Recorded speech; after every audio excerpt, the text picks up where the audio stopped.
தேவநாதன் சம்பந்தப்பட்ட தி Mylapore Hindu permanent fund நிதி நிறுவன மோசடி குறித்து விரைவில் நடவடிக்கை எடுக்கப்படும் என்று அமலாக்கத்துறை தெரிவித்திருக்கிறது.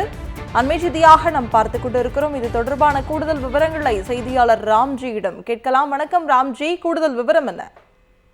சென்னை மயிலாப்பூரில் செயல்பட்டு வந்த தி மயிலாப்பூர் இந்து பர்மனன்ட் ஃபண்ட் நிதி நிறுவனத்தில் முதலீடு செய்த 145 முதலீட்டாளரிடம் 24 கோடியே 50 லட்சம் ரூபாய் பெற்று மோசடி செய்ததாக அந்த நிதி நிறுவனத்தின் இயக்குனர் தேவநாதன் யாதவ், குணசீலன், சாலமன் மோகன்தாஸ், மகிமைநாதன், தேவ சேனாதிபதி, சுதி சங்கர் 7 பேருக்கு எதிராக சென்னை பொருளாதார குற்றப்பிரிவு காவல்துறை வழக்கு பதிவு செய்து அவர்களை கைது செய்தார்கள்.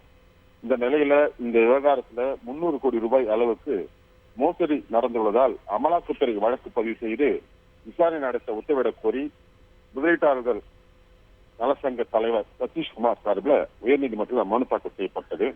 இந்த மனு இந்த நீதிபதி எஸ்.எம். சுப்பிரமணியம், எம். ஜோதிமணி அமர்ல விசாரணைக்கு வந்த போது இந்த வழக்குல மனுதாரர் தரப்புல ஆஜரான அஸ்வின்குமார் இதில் பெருமளவில் மோசடி செய்திருப்பது கண்டறியப்பட்டுள்ளதால் இதை அமலாக்கத்துறை விரைந்து விசாரணை மேற்கொள்ள வேண்டும் என்று நீதிமன்றத்தில் வாதங்கள் வைத்தார்கள்.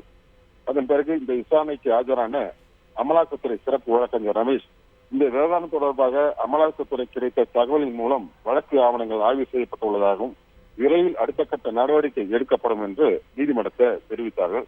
இதனை பதிவு செய்து கொண்ட நீதிபதி விரைவாக நடவடிக்கை எடுக்க அமலாக்கத்துறைக்கு உத்தரவிட்டு இந்த வழக்கை முடித்து வைத்தார்கள்.